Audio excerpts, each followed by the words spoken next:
नमस्कार दर्शकों, शेखावाटी क्षेत्र की खबरें देखने के लिए शेखावाटी एक्सप्रेस को सब्सक्राइब करें। राजकीय पशु चिकित्सालय द्वारा शुक्रवार को बुडानिया में खुरपक्का मुंहपका पशु रोग नियंत्रण एवं पशुपालन विभागीय योजनाओं के लिए जन जागरूकता हेतु जन चेतना शिविर का आयोजन किया गया। शिविर के मुख्य अतिथि डॉक्टर शिव रत्न रहे।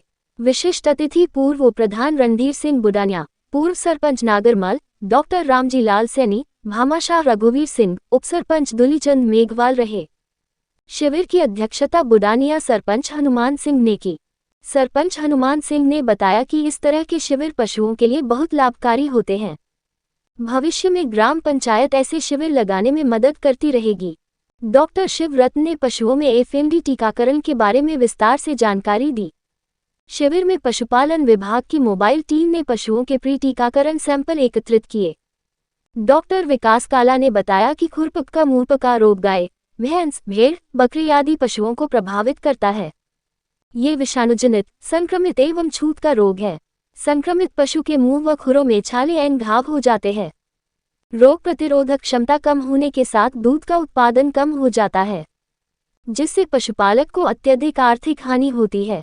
नियमित टीकाकरण के द्वारा रोग से बचाव किया जा सकता है। पूर्व उप प्रधान रणधीर सिंह बुडानिया ने ग्रामीण पशुपालकों से अपील की कि अपने सभी गौवंश में टीकाकरण करवाएं और विभाग की योजनाओं का भरपूर लाभ उठाएं।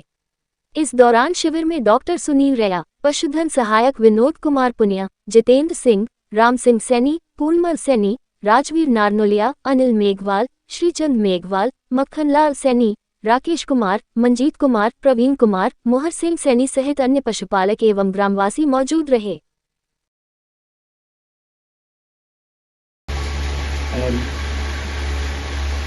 ग्रामीणवासियों,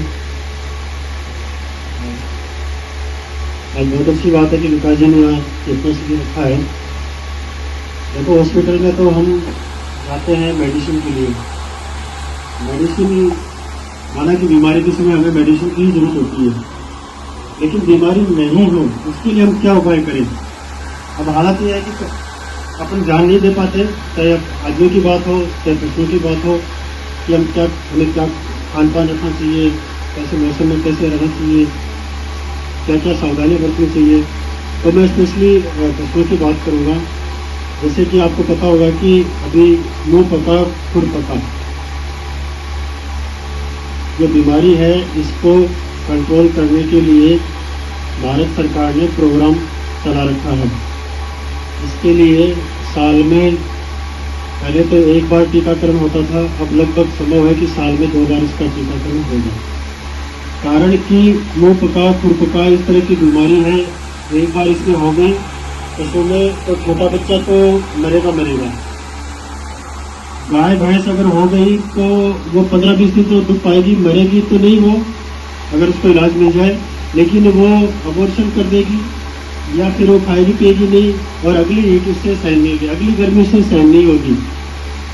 अगली आप चाहे कितना भी उसको ट्रीटमेंट करो, उससे गर्मी सहन नहीं होगी, तो वो अपने प्रोडक्शन के लायक नहीं रहती, वो किसान का एक तरह से बोझ बन जाती है। तो बहुत सी कंट्रीज में इसका निर्मूलन हो चुका, मतलब ये बहुत सी कंट्रीज से जा चुकी है। और अपने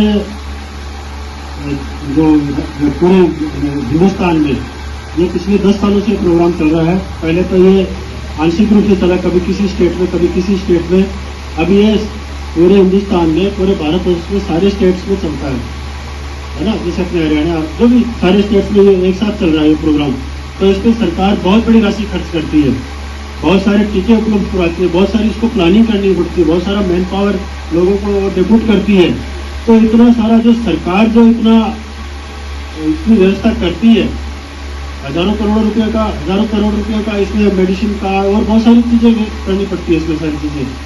तो आप लोगों से मेरा ये निवेदन है कि जब भी कोई टीम आपके यहाँ टीकाकरण के लिए है, ये तो मोहाड़ की है, एफएमडी जिसको बोलते हैं, है ना। इस प्रकार और भी बीमारियाँ छोटे, अभी थोड़े दिनों में प्रोग्राम चलेगा भेड़ बकरियों में टीपीआर का, उसमें भी बहुत सी भेड़ बकरियाँ खूब बढ़ती हैं, अभी उसके भी टीका। तो ये वर्ष भर कुछ न कुछ टीकाकरण कार्यक्रम चलता रहेगा। अब समस्या क्या आती है, आप लोग ये सोचते हैं टीका लगाएंगे मेरी गाय है दूध नहीं देगी, अबॉर्शन तो नहीं कर देगी, इस तरह के आपके सवाल रहते हैं हमेशा। तो टीके जब भी बाजार में आते हैं या गवर्नमेंट जब भी परचेज करती है वो लेब से प्रमाणित होते हैं, उनका पहले ट्रायल हो चुका होता है कि ये टीके लगाने से इसमें अबॉर्शन होगा या नहीं होगा, या अगर ये टीके लगाते हैं तो दुधारू पशुओं का इनमें दूध कम होगा कि नहीं होगा। तो वो प्रमाणित होने के बाद ही इसका प्रोडक्शन होता है, फिर विभाग को सप्लाई होती है, फिर वो उसको लगाने के लिए निकलते हैं। तो कृपया करके आप ये इसमें जरूर सहयोग करें। और वैसे तो बहुत से लोगों ने देखा होगा कि इसमें सिम्टम जो लक्षण है, सबसे पहले इसमें बुखार आएगा, मुंह में से लार गिरेगी, फिर दूसरे तीसरे दिन मुंह से चप सी करेगी आवाज़, मुंह से झाग और लार दोनों निकलेगी, और मुंह में छाले हो जाएंगे, जैसे मकोड़े हैं वहाँ पर छाले हो जाएंगे, ज़्यादा होगी तो जैसे मुंह से चाटते कई फूल चाटते तो फूलों के बीच में उसके छाले हो जाते हैं। तो ये उसके खास निशान होते हैं। तो वायरल डिजीज़ है ये, जैसे कोरोना वायरल डिजीज़ थी तो कोरोना का इलाज नहीं था, उसका वैक्सीन ही थी। वैसे एफएमडी वायरल डिजीज़ है जो विषाणु से होती है, जिसका इलाज नहीं होता, इसलिए इसको वैक्सीन लगानी पड़ती है। टीके उसी के लगाए जाते हैं, इसका इलाज नहीं हो पाता, या उसके बहुत सारी एक साथ बहुत सारी डेथ होती है। तो इसलिए इसको टीकाकरण में आप लोग सहयोग करें, है ना। और इसके अलावा मैं छोटी सी और जानकारी दे दूँ आप लोगों को। मैं लेब में बैठता हूँ, गुलाम मोहम्मद हॉस्पिटल है, तो अभी जैसे ब्याह पड़ा हुआ है, और आपने देखा होगा कि ब्याने के बाद में 2-3 तरह की समस्या होती है, या तो गादी में सूजन आ जाती है, या वो दूध नहीं देती है, या किसी एक घर में दूध नहीं आता, या कोई गादी उसकी फट जाती है ना। तो हो सकता है उसके कोई न कोई बीमारी हो, उसका नाम तो बड़ा नाम तो उसका मैस्टाइटिस है, लेकिन उसमें जो इन्फेक्शन है और उसमें कौन सी दवाई काम में लेनी है, क्योंकि ये देसी भाषा में इसको थनैला रोग बोलते हैं, या ओपी बोल दो, नाम तो आप कुछ भी दे दो, चीज़ एक ही है। तो इसकी लेब में जांच की सुविधा है, पहले कि इसमें इन्फेक्शन है या नहीं है तो अपन कौन सी दवाई लें, क्योंकि उसमें एंटीबायोटिक कोई 15-20 तरह की लगती है। तो वैसा तो अभी आज है कि अगर कल दूसरी लगाई, कोई तीसरी लगाई, तो हम उसको सैंपल को टेस्ट करके ये बताते हैं कि आपके मोटी मोटी 3 दवाइयाँ कौन सी हैं जो इसमें ज़्यादा से ज़्यादा काम कर सकती हैं। तो उसके लिए सैंपल लेने की, यहाँ से सैंपल आप लोग खुद ला सकते हो। कोई टेस्ट कोर्स में इस तरह का है कि आपको 10-15 मिनट में फ्री कर देते हैं, आधा घंटा फ्री कर देते हैं। और अगर उसको कल्चर करना है, उसमें कौन सी दवाई लगानी है, उसकी रिपोर्ट हम दूसरे दिन देते हैं। इसमें 24 से लेकर 72 घंटे तक लगती है। उस दवाई को हम सैंपल में लगाते हैं, 8-10 तरह की दवाइयाँ को सैंपल में लगाते हैं, फिर देखते हैं कि इस दवाई ने ज़्यादा काम किया, फिर वो रिजल्ट के बाद हम उसको बताते हैं।